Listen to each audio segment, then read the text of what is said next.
តើបងប្អូនកំពុងតែជួបប្រទះនៅបញ្ហាទ្វារទូបិទមិនជិតផ្អៀងធ្លាក់ឬរលុងខ្ចៅមែនដែរឬទេសួស្តីបងប្អូនដែលមានបញ្ហាត្រចៀកទ្វារទូចង្ក្រានបាយយាធ្លាក់រលុងខ្ចៅឬក៏ខូចកុំទាន់អានហើយជាងយើងអាចអនុវត្តតាមវិធីងាយៗដែលអាចជួសជុលបានដោយខ្លួនឯងដើម្បីអាចជួសជុលវាបានយើងត្រូវមានតុល្វីសមុខ4ដំបូងយើងត្រូវដឹងពីប្រភេទត្រចៀកទ្វារដែលយើងប្រើប្រាស់ជាមុនសិនដែលត្រចៀកទ្វារខ្លះវាអាចមានរុនសម្រាប់ចាប់ខ្ចៅ2 4 និង6ដែលរុនចាប់ខ្ចៅទាំងនោះវាមានទម្រង់រូបរាងខុសគ្នាបន្តិចវាមានរូបរាងរង្វង់មូលនិងរង្វង់មូលទ្រវែងសម្រាប់រុនខ្ចៅដែលមានរូបរាងរង្វង់មូលទ្រវែងយើងអាចចាប់ខ្ចៅហើយអាចសារ៉េវាឡើងលើឬចុះក្រោមបន្តិចបានសម្រាប់រុនខ្ចៅដែលមានរូបរាងរង្វង់មូលគឺសម្រាប់ចាប់ជាប់ទៅនឹងទូមិនអាចរំកិលឡើងលើឬចុះក្រោមបានទេ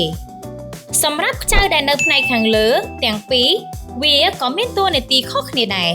សម្រាប់ខ្ចៅទី1នៅពេលដែលយើងមួលបន្ធូរវាយើងអាចរំកិលសន្លឹកទ្វារទៅឆ្វេងឬទៅស្ដាំបន្តិចបានសម្រាប់ខ្ចៅទី2វាមានតួនាទីរុញសន្លឹកទ្វារឲ្យទៅមុខឬទៅក្រោយបន្តិចបានសរុបមកវិញប្រសិនបើត្រចៀកទ្វារយើងមានការយាធ្លាក់ឬរលុងខ្ចៅយើងអាចមើលទៅតាមចំណុចខាងលើនេះបានករណីខូចមិនអាចជួសជុលបានគឺត្រូវទិញត្រចៀកទ្វារថ្មីបើមិនច្បាស់ប្រភេទឬខ្នាតសូមកុំភ្លេចយកត្រចៀកទ្វារចាស់ទៅតាមធ្វើជាគំរូកុំឲ្យមានការទិញខុសទំហំឬខុសខ្នាតក្នុងករណីធ្វើការផ្លាស់ប្ដូរថ្មី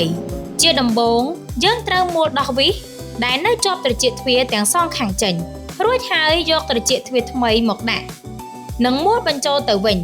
តាមរុននីមួយៗជាការស្រេចបន្ទាប់ពីបានធ្វើការជួសជុលរួចទូទ្វារចង្ក្រានបាយអាចបើកបិទបានយ៉ាងរលូនបើសិនជាបងប្អូនពេញចិត្តនៅវីដេអូចែករំលែកបែបនេះសូមបងប្អូនជួយធ្វើការ like និង follow ម្នាក់មួយផង